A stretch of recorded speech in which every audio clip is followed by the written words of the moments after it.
नमस्कार मंडळी. आज आपण सार्थ श्रीमद दासबोध दशक 8 त्यातल्या समास 7 वाचन करणार आहोत, ज्याचं की शीर्षक आहे मोक्ष लक्षण. चला तर मग संकीर्तनाने सुरुवात करूया. जय जय राम कृष्ण हरी, जय जय राम कृष्ण हरी, जय जय राम कृष्ण हरी, जय जय राम कृष्ण हरी, जय जय राम कृष्ण हरी, जय जय राम कृष्ण हरी, जय जय राम कृष्ण हरी, जय जय राम कृष्ण हरी, जय जय राम कृष्ण हरी, जय जय राम कृष्ण हरी, जय जय राम कृष्ण हरी, जय जय राम कृष्ण हरी, जय जय राम कृष्ण हरी. जय योगेश्वर श्री कृष्ण की जय हो. जय श्रीराम, जय श्रीराम, जय श्री, जय जय रघुवीर समर्थ. चला तर मग सुरुवात करूया. सार्थ श्रीमद दासबोध दशक 8 समास 7 मोक्ष लक्षण. आपण जेव्हा मोक्षाचा विचार करतो तेव्हा तो बद्धपणाच्या पार्श्वभूमीवर करतो हे विसरता कामा नये. बद्ध आणि मुक्त हे परस्पर संबंधित शब्द आहेत. जो बांधलेला असतो तोच बंधनातून मुक्त होतो.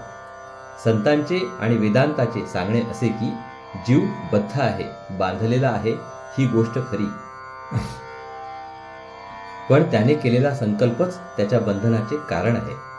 स्वतः आत्मस्वरूप असताना त्याचा विसर पडला आणि मी जीव आहे ही घट्ट भावना केली. त्यामुळे देहबुद्धी जन्मास आली आणि सगळे विश्व त्यास विपरीत दिसू लागले.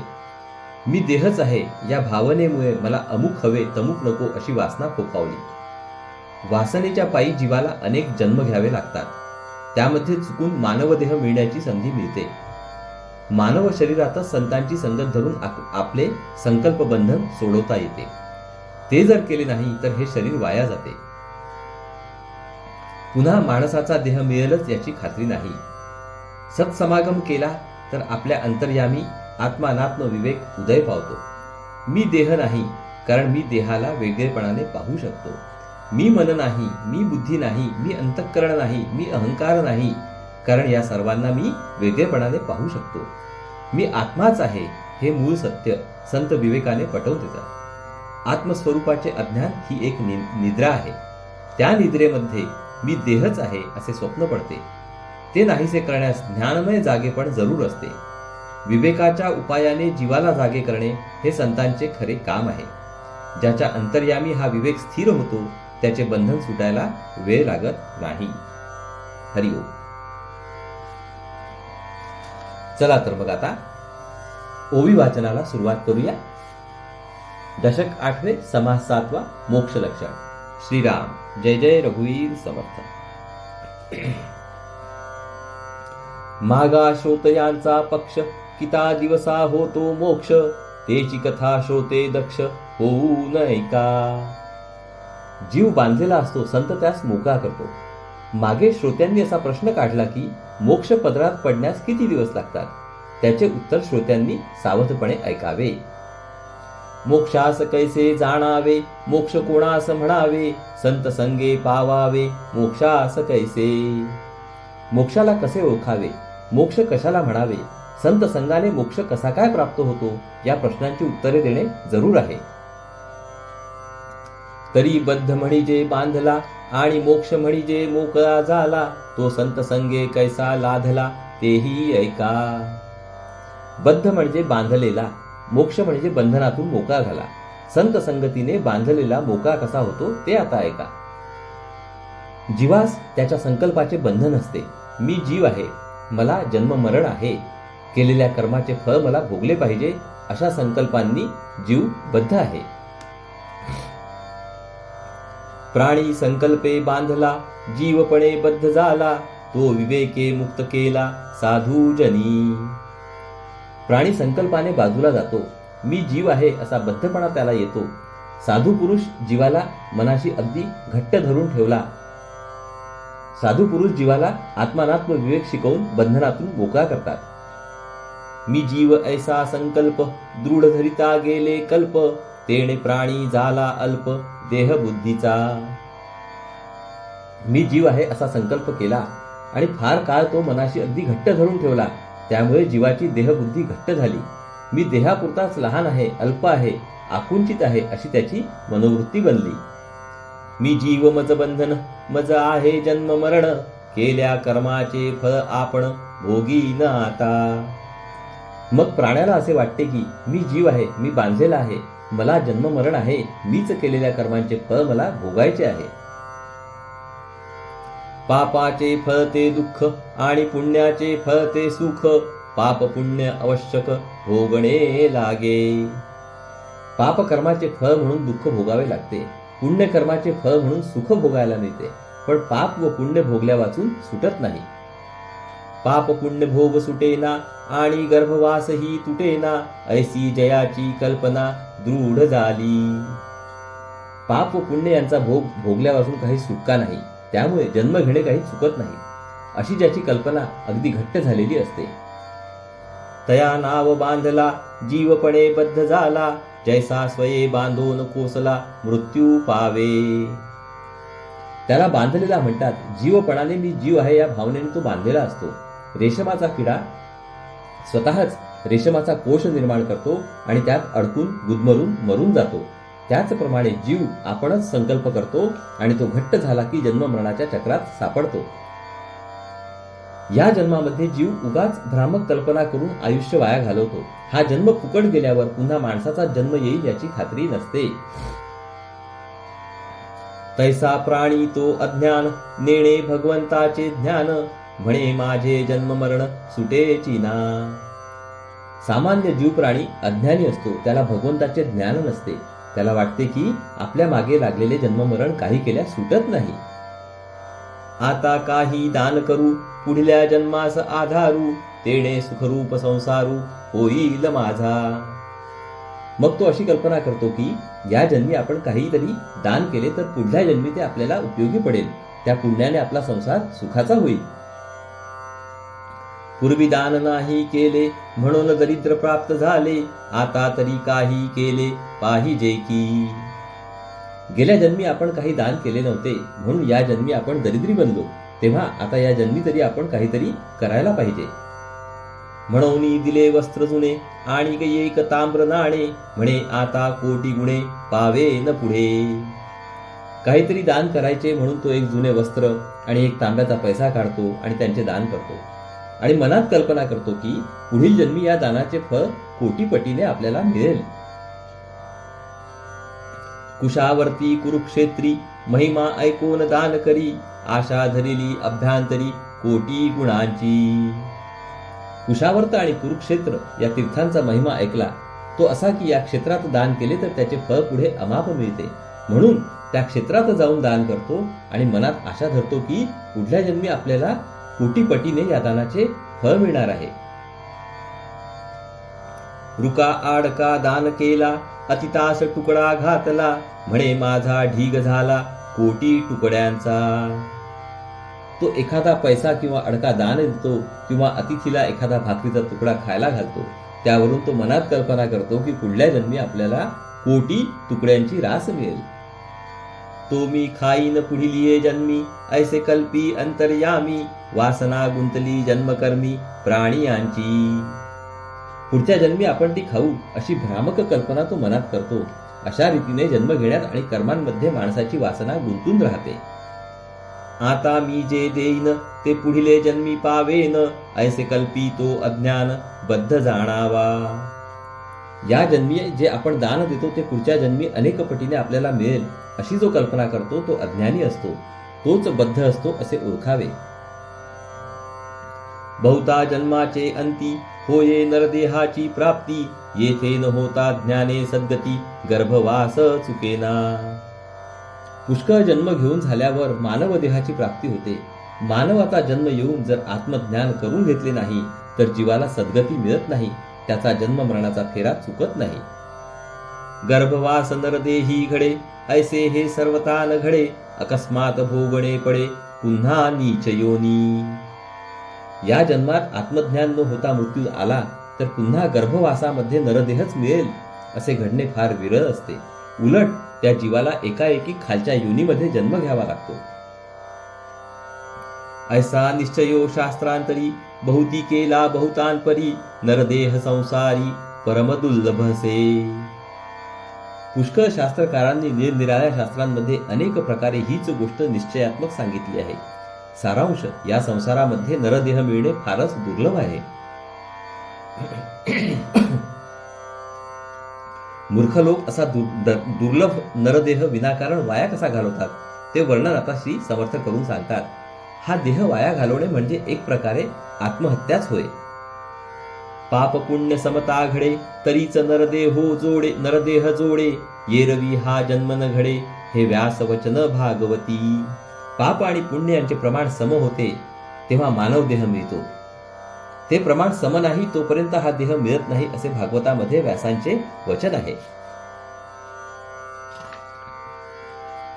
आता येथे एक श्लोक आलेला आहे त्याचा आपण अर्थ जाणून घेऊया.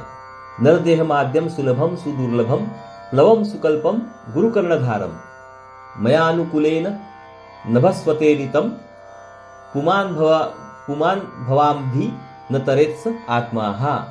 याचा अर्थ आहे हा आद्य मानव देह सुलभ आहे पण तसाच दुर्लभ आहे. चांगला संकल्प हे त्याचे वल्हे तर गुरु हा सुकाणू धरणारा कर्णधार आहे. भगवंताची अनुकूलता अथवा कृपा हाच खरा दारा होय, हाच खरा वारा होय. त्या वाऱ्याने ढकलले जाणारे जहाज आहे. अशी सगळी मदत असता जो माणूस भवसागर तोडून जात नाही तो आत्मघातकी होय. नरदेह दुर्लभ अल्पसंकल्पाचा लाभ गुरु कर्णधारी स्वयंभ सुख पाववी. नरदेह दुर्लभ आहे हे उघड आहे पण देहबुद्धीने केलेल्या अल्पसंकल्पाने काहीतरी वासना असल्याने त्याचा लाभ होतो. तो प्राप्त झाल्यावर सद्गुरूला कर्णधार करावा. गुरु स्वतः सिद्ध नावाडी किंवा मार्गदर्शक असतो. त्याच्या वचनांना अनुसरून वागले तर सुखप्राप्ती होते. देव अनुकूल नभे जया स्वये पापितो प्राणिया भवाब्धीन तरवेतया आत्महत्यारा बोलिजे. देवाची अनुकूलता ज्याला नाही तो प्राणी स्वतः पापी असतो. हा भवसागर त्याला तरून जाता येत नाही म्हणून तो आत्मघातकी समजावा. ज्ञाने विण प्राणियांसी जन्म मृत्यू लक्ष 84 तितुक्या आत्महत्या त्यासी म्हणून आत्महत्यारा. ज्या प्राण्यास आत्मज्ञान नसते त्याला 84 लक्ष वेळा जन्मावे लागते व मरावे लागते. जितक्या वेळा तो ज्ञानहीन मरतो तितक्या वेळा त्यास आत्महत्या घडते म्हणून तो आत्मघातकी समजावा. नरदेही ज्ञाने विण कदान चुके जन्म मरण भोगणे लागती दारुण नाना नीच योनी. मानवदेह मिळून जो आत्मज्ञान करून घेत नाही त्याची जन्म मरण परंपरा काही चुकत नाही. त्याला अत्यंत हलक्या योनींमध्ये जन्म घ्यावे लागतात. री समर्कट श्वान सुकर अश्व वृषभ म्हैसाखर काका कुरकट जंबुक मार्जर सरळ बेडूक मक्षिका. अस्वल माकड कुत्रा डुक्कर घोडा बैल रेडा गाढव कावळा कोंबडा कोल्हा मांजर सरडा बेडूक माशी इत्यादिक नीच योनी ज्ञान नसता भोगणे जनी आशाधरी मूर्ख प्राणी पुढील या जन्माची. इत्यादी अगदी हलक्या योनीमध्ये आत्मज्ञान नसेल तर माणसांना जन्म घ्यावे लागतात. असे असून मूर्ख माणसे पुढील जन्माची आशा बाळगतात त्याला काय म्हणावे. हा नरदेह पडता तोची पाविजे मागुता ऐसा विश्वास धरिता लाज नाही. सध्यांचा मानवदेह मृत्यू पावल्यावर पुन्हा तसाच मानवदेह आपल्याला मिळेल असा भरोसा धरणाऱ्याला लाज कशी वाटत नाही. कोण पुण्याचा संग्रहो जे पुन्हा पाविजे नरदेहो दुराशा धरिली पाहो पुढील या जन्माची. आपल्यापाशी असा कोणत्या पुण्याचा संग्रह आहे की ज्याच्या बळावर पुन्हा नरदेहच आपल्याला मिळेल. याची खात्री नसताना हा मूर्ख पुढच्या जन्माची खोटी आशा धरून राहतो. ऐसे मूर्ख अज्ञानजन केले संकल्पे बंधन शत्रू आपणासी आपण होऊ न ठेला. अशी मूर्ख व अज्ञानी माणसे आपल्याच संकल्पाने स्वतःच बांधून घेतात. अशा रीतीने मूर्ख माणूस स्वतःचा शत्रू बनतो. आता येथे एक श्लोक आलेले आहे त्याचा आपण अर्थ जाणून घेऊया. आत्मैव ही आत्मनाः वसुंधरात्मैव रिपुरात्मनाः. याचा अर्थ आहे आपणच आपले मित्र व आपणच आपले शत्रू असतो. ऐसे संकल्पाचे बंधन संत संगे तुटे जाण ऐकतयाचे लक्षण सांगिजेल. अशा रीतीने संकल्पाचे जे बंधन पडते ते सत्समागमाने तुटते. त्याचे लक्षण सांगतो ते ऐकावे. पिंड म्हणजे मानवदेह आणि ब्रह्मांड म्हणजे दृश्य विश्व. निरनिराळे तत्वचिंतक पिंड ब्रह्मांडाचा विचार करताना त्यांची रचना कोणत्या तत्वांवर झाली व कशी झाली याचे वर्णन करतात. कोणी तत्वचिंतक 3 मूलतत्वे मानतो, कोणी 4 मानतो, कोणी 5 तर कोणी 7 मानतो. हे बघून सामान्य माणसांच्या मनात गोंधळ उत्पन्न होतो. त्याने पुष्कळ विचार केला तरी त्या गोंधळातून बाहेर पडून त्याचे एक व निश्चित मत ठरत नाही. पण आत्मज्ञानी सत्पुरुषांना तत्वांचे रहस्य बरोबर माहीत असते. ते असे खात्रीपूर्वक सांगतात की सगळ्या पिंड ब्रह्मांडांच्या पसाऱ्यामध्ये परब्रह्म आणि मूळ माया किंवा आत्मा आणि अनात्मा अशी 2च मूलतत्वे आहेत. या विश्वाचा सारा पसारा पंचभूतात्मक आहे. तो आत्मा नव्हे, तो मूळ मायेतून प्रकट झालेला आहे. देहामध्ये खरा मी तो आत्मा होय. विश्वामध्ये सर्व नियंता तो ईश्वर किंवा परमात्मा होय. आत्मा व परमात्मा एकच आहेत. स्वतःच्या अंतःकरणामधील शुद्ध आत्मस्वरूपाचा शोध केला म्हणजे आत्मसाक्षात्कार होतो आणि मी परमात्माच आहे असा प्रत्यक्ष अनुभव येतो. अहंकार मेला की जन्म मृत्यू टळतो, कारण अहंकार हेच जन्माचे मूळ आहे. मी तोच म्हणजे देवच आहे असे आत्मज्ञान करून घेणे हे मनुष्य जन्माचे सार्थक आहे. आत्मज्ञान करून घेण्याचा निसंशय मार्ग फक्त संतच सांगू शकतात. 5 भूतांचे शरीर निर्माण झाले सचराचर, प्रकृती स्वभावे जगदाकार वर्तो लागे. आपले शरीर पंचमहाभूतांचे बनलेले आहे. हे चराचर विश्व देखील पंचभूतांचेच बनलेले आहे. प्रकृतीच्या नियमानुसार जगामधील सर्व घटना घडत असतात. आपण ज्यांना निसर्गाचे नियम म्हणतो ते मूलतः प्रकृतीचे नियम असतात. म्हणून जगात व्यवस्था आढळते. कार्यकारण भाव सत्ता गाजवतो. देह अवस्था अभिमान स्थाने भोग मात्रा गुण शक्ती आदी करून लक्षण चौकुटी तत्वांचे. काही शास्त्रकार असे सांगतात की पिंड ब्रह्मांडाची रचना 4 तत्वांवर आधारलेली आहे. उदाहरणार्थ 4 देह, स्थूल, सूक्ष्म, कारण व महाकारण. 4 अवस्था, जागृती, स्वप्न, सुषुप्ती व तुर्या. 4 अभिमान, विश्व, तैजस, प्राज्ञ व प्रत्यगात्मा. 4 स्थाने, नेत्र, कंठ, हृदय व मूर्धा. 4 भोग, स्थूल, प्रतिविक्त, आनंद व आनंदावभास. 4 गुण, सत्व, रज, तम व शुद्ध सत्व. 4 मात्रा, अ, उ, म व अर्धमात्रा किंवा ईश्वर. 4 शक्ती, इच्छा, क्रिया, द्रव्य व ज्ञान.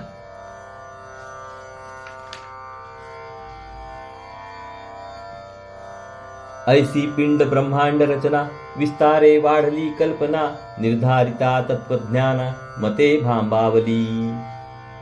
अशी एकूण 32 तत्वे मिळून सारी पिंड ब्रह्मांड रचना झाली आहे असे काही तत्वचिंतक म्हणतात.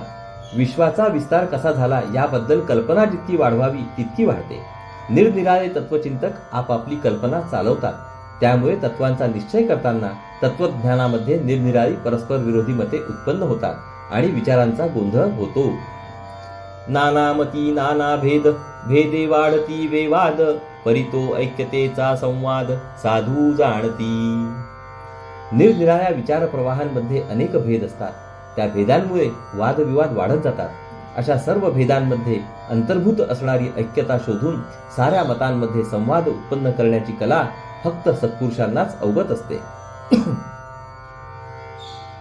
तया संवादाचे लक्षण पंचभूतिक देह जाण त्या देहामध्ये कारण आत्मा ओळखावा. सर्व मतांमधील संवाद असा. देह पंचभूतात्मक असतो. पंचभूते जड असतात. त्यांना चेतना देणारा आत्मा होय तो देहामध्ये असतो, पण तो देहाहून निराळा असतो. देह अंती नासो न जाये त्यास आत्मा म्हणू नये. नाना तत्वांचा समुदाय देहामध्ये आला. शेवटी देहाचा नाश होतो म्हणून देहाला आत्मा मानता येत नाही. देहामध्ये पंचभूतांचा समूह असतो. अंतःकरण प्राणादिक विषये इंद्रिये दशक हा सूक्ष्माचा विवेक बोलिला शास्त्री. अंतःकरण, पंचप्राण, 10 इंद्रिय व त्यांचे 10 विषय हे सगळे मिळून माणसाचा सूक्ष्म देह बनतो असे शास्त्र सांगते. अंतःकरण पंचक मन, बुद्धी, चित्त, अहंकार व अंतःकरण. प्राणपंचक म्हणजेच प्राण, अपान, व्यान, उदान व समान. विषय पंचक म्हणजे शब्द, स्पर्श, रूप, रस व गंध, 5 कर्मेंद्रिये व 5 ज्ञानेंद्रिये एकंदर मिळून 25 तत्वे माणसाचे सूक्ष्म शरीर यांचे बनलेले असते. घेता सूक्ष्माची शुद्धी, भिन्न अंतःकरण मनबुद्धी, नाना तत्वांचे उपाधी, वेगळा आत्मा. स्थूल देहाचा शोध घेतला तर तो पंचभूतात्मक आहे असे आढळते.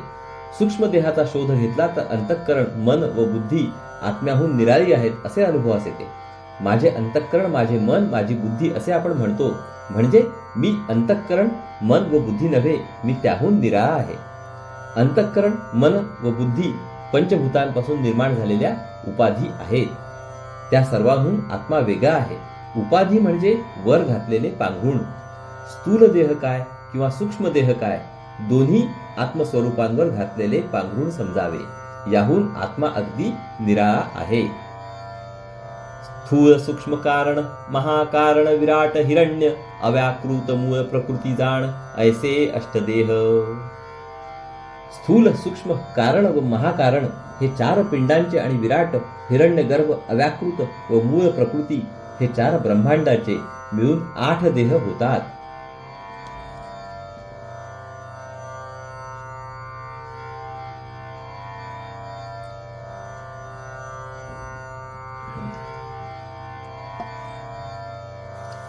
चारी पिंडी चारी ब्रह्मांडी, ऐसी अष्टदेहाची प्रौढी, प्रकृती पुरुषांची वाढी, तश देह बोलिजे. 4 देह पिंडाचे व 4 देह ब्रह्मांडाचे असे 8 देह तर प्रसिद्धच आहेत. त्यात प्रकृती आणि पुरुष हे 2 मिळवले म्हणजे एकंदर 10 देह होतात. ऐसे तत्वांचे लक्षण, आत्मा साक्षी विलक्षण, कार्यकर्ता कारण दृश्यतयाचे. पिंड ब्रह्मांडाच्या तत्वांचे विवरण हे अशा प्रकारचे आहे. या सगळ्या तत्वांहून आत्मा अगदी निराळा आहे. त्याचे लक्षण अगदीच निराळे आहे. तो सर्वांचा साक्षी असून कार्य, कर्ता व कारण या सगळ्यांना तो वेगळेपणाने पाहतो. आत्म्यावर देहाचे पांघरुण जरी आले तरी तो दृश्याचा कधीच गुलाम बनत नाही. त्याचे स्वातंत्र्य व निराळेपण कायम असते. पण आत्मा मुळातच स्वप्रकाश असल्याने तो स्थूल व सूक्ष्म देहांचा प्रेरक बनतो. राजा केवळ सिंहासनावर बसला की प्रजेचे व्यापार आपोआप चालतात. त्याचप्रमाणे आत्मस्वरूपाच्या प्रकाशात म्हणजेच आत्मा कर्ता नसून मन, बुद्धी व इंद्रिय यांचे व्यापार आपोआप चालतात. जीव शिव पिंड ब्रह्मांड, माये अविद्येचे बंड, हे सांगता असे उद्दंड, परी आत्मा तो वेगळा. जीव आणि शिव, पिंड आणि ब्रह्मांड, माया आणि अविद्या यांचा पसारा किंवा विस्तार अतिशय गुंतागुंतीचा व प्रचंड प्रमाणात आहे. तो सगळा सांगणे कठीण आहे. पण या सगळ्या पसाऱ्याहून आत्मा मात्र अगदी निराळा आहे, अलिप्त आहे. पाहो जाता आत्मेचारी, त्यांचे लक्षण अवधारी, हे जाणोनी अभ्यांतरी सदृढ धरावे. नुसत्या आत्म्याचाच विचार केला तर 4 आत्मे आहेत. त्यांची लक्षणे आता सांगतो, ती लक्षपूर्वक ऐकावीत आणि मनामध्ये घट्ट धरून ठेवावी.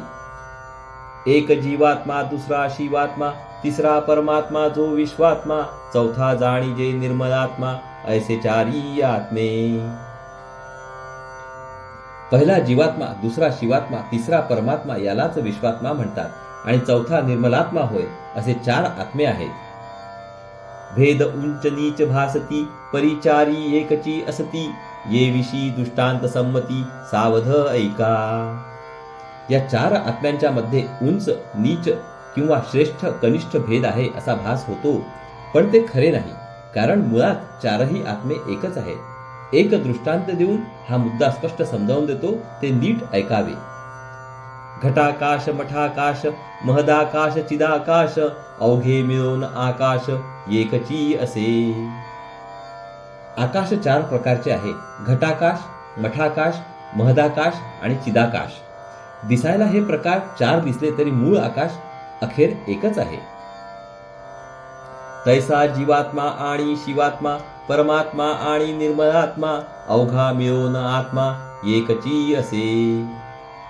त्याचप्रमाणे जीवात्मा, शिवात्मा, परमात्मा आणि निर्मलात्मा हे दिसायला 4 दिसले तरी अखेर सारे मिळून एकच आत्मा आहे. घटी व्यापक जे आकाश, तया नाव घटाकाश, पिंडी व्यापक ब्रह्मांश त्यास जीवात्मा बोलिजे. घटाला व्यापून असणारे जे आकाश ते घटाकाश होय. त्याचप्रमाणे पिंडास व्यापून असणारे जे परब्रह्म त्याला जीवात्मा म्हणतात.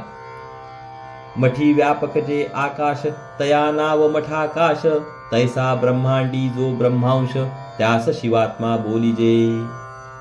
मठाला व्यापून असणारे जे आकाश ते मठाकाश होय.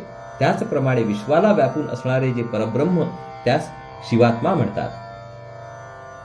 मठाबाहेरील आकाश तया नाव महदाकाश ब्रह्मांडा बाहेरील ब्रह्मांश त्यास परमात्मा बोलिजे.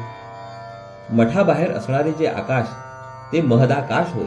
त्याचप्रमाणे विश्वाच्या बाहेरचे जे परब्रह्म त्यास परमात्मा म्हणतात. उपाधी वेगळे आकाश तया नाव चिदाकाश तैसा निर्मलात्मा परेश तो उपाधी वेगळा. कोणतीही उपाधी म्हणजे मर्यादा नसणारे जे आकाश ते चिदाकाश होय.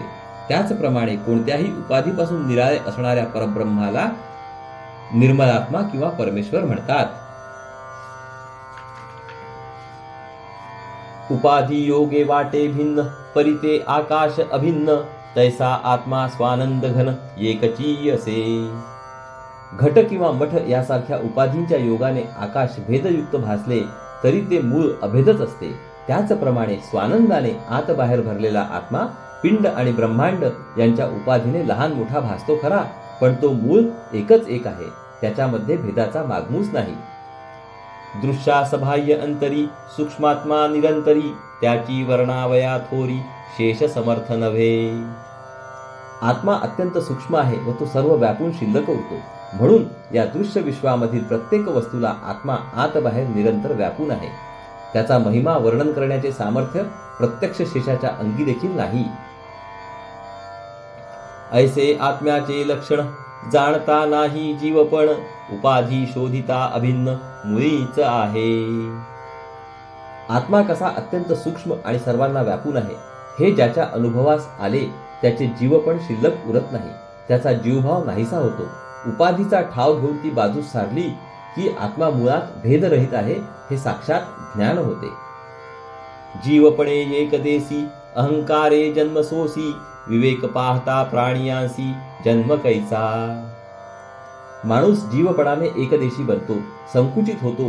मी देह आहे या अहंकाराने त्याला जन्म सोसावे लागतात. पण आत्मानात्म विवेक केला तर मी देह नसून आत्माच आहे अशी खात्री होते. मग त्यास पुन्हा जन्म घ्यावा लागत नाही. जन्ममृत्यापासून सुटला या नाव जाणीजे मोक्ष झाला तत्वे शोधिता पावला तत्वता वस्तू. जन्म व मृत्यू यांच्या कचाट्यातून जो सुटला त्यास मोक्ष मिळाला असे समजावे. तत्वांचा शोध घेता घेता माणूस सद्वस्तू म्हणजे ब्रह्म अनुभवतो. तेची वस्तू ते आपण हे महावाक्याचे लक्षण साधू करीती निरूपण आपुले न मुखे. आपण स्वतः प्रत्यक्ष परब्रह्मच आहोत असा महावाक्याचा खरा अर्थ आहे. साधू पुरुष हा अर्थ आपल्या मुखाने समजावून देतात. जे चिक्षणी अनुग्रह केला ते चिक्षणी मोक्ष झाला बंधन काही आत्मयाला बोलोंची नये. ज्या क्षणी साधूची कृपा होते त्याच क्षणी आपण साक्षात ब्रह्म आहोत असा साधकाला अनुभव येतो. त्याच क्षणी तो मुक्त होतो. आत्मस्वरूपाला काही बंधन आहे हे बोलणेच खरे नाही.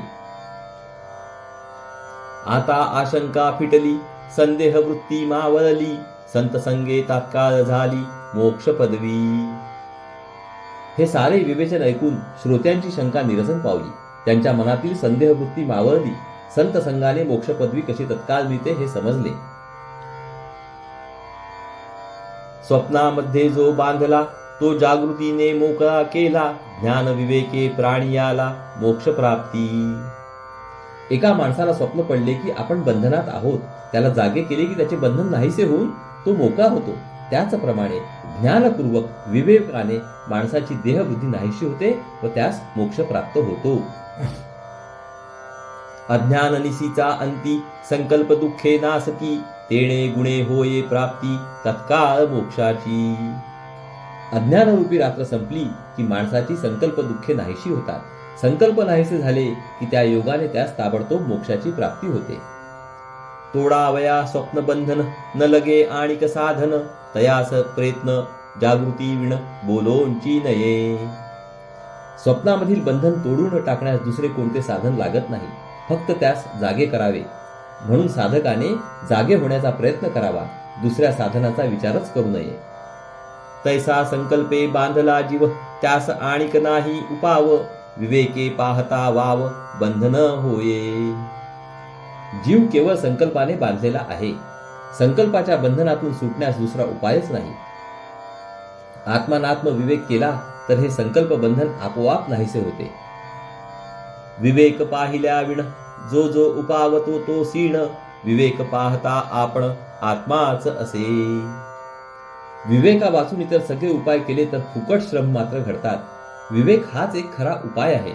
विवेक केला तर आपण स्वतः आत्मस्वरूप आहोत असा प्रत्यक्ष अनुभव येतो. आत्मयाचा ठाई काही, बद्ध मोक्ष दोन्ही नाही. जन्म मृत्यू हे सर्वही आत्मत्वी न घडे. आत्मस्वरूपाच्या ठिकाणी बंध नाही आणि मोक्ष पण नाही. जन्म आणि मृत्यू हे देहाला असतात. आत्म्यास जन्म नाही तसा मृत्यू सुद्धा नाही. इति श्री दासबोधे गुरुशिष्य संवादे मोक्ष लक्षण नाम समास 7वा. तर मंडळी, येथे आपले समास 7व्याचे वाचन पूर्ण झालेले आहे. हरि ओम तत्सत. हरि ओम तत्सत. हरि ओम तत्सत. हरे कृष्ण कृष्ण कृष्ण हरे हरे. हरे राम राम राम हरे हरे. हरे कृष्ण कृष्ण कृष्ण हरे हरे. हरे राम राम राम हरे हरे. हरे कृष्ण कृष्ण कृष्ण हरे हरे. हरे राम राम राम हरे हरे. हरे कृष्ण कृष्ण हरे हरे. हरे राम राम राम हरे हरे. हरे कृष्ण कृष्ण कृष्ण हरे हरे. हरे राम राम राम हरे हरे. हरे कृष्ण कृष्ण कृष्ण हरे हरे. हरे राम राम राम हरे हरे. हरे कृष्ण कृष्ण कृष्ण हरे हरे. हरे राम राम राम हरे हरे. जय योगेश्वर श्री कृष्ण की जय हो. जय श्रीराम जय श्रीराम जय श्रीराम. जय जय रघुवीर समर्थ. चला तर मंडळी, पुढील भागात परत भेटू. नमस्कार. हरि ओम हरि ओम हरि ओम.